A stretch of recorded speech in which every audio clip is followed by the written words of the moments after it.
তো আজকে ঘুগনির লুক তোমাদেরকে দেখাবো, তার জন্য কড়াই চাপে দিয়েছি গ্যাসের উপর। তো এবার কড়াইটা গরম হয়ে আসলে তেল দিয়ে দেব।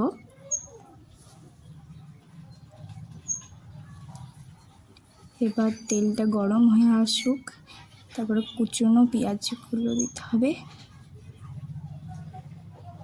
আমি পরিমাণ মতো পেঁয়াজ দিয়েছি, তোমাদের যেমন ঘুগনি আছে তেমন পরিমাণই দেবে পেঁয়াজ।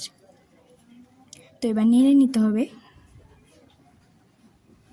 তো নাড়ার পর লাল লাল হয়ে আসলে পরে তবে তোমরা মশলাটা দিয়ে দেবে। মশলার মধ্যে আমি নুন দিয়ে দিয়েছি, এবার একটু নেড়ে নেব। তারপর আমি একটু হলুদ দিয়ে দেব।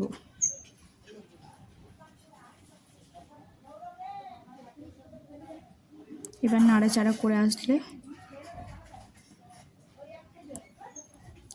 মশলাটা দেখো ভালো করে একটু রং হতে হবে।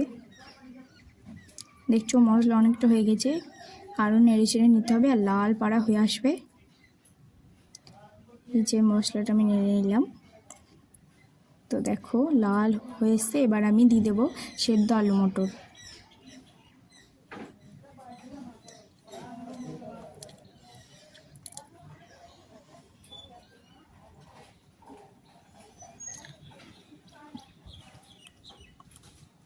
তো এবার নেড়ে চেড়ে নিই একটু।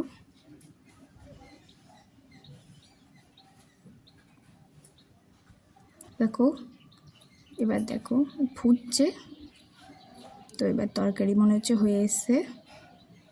তো দেখো তরকারি হয়ে গেছে, কি সুন্দর কালারটা এসছে। তোমরা আমাকে কমেন্ট করে দিও, প্লিজ সাবস্ক্রাইব করে দিও, আমি নতুন চ্যানেল খুলে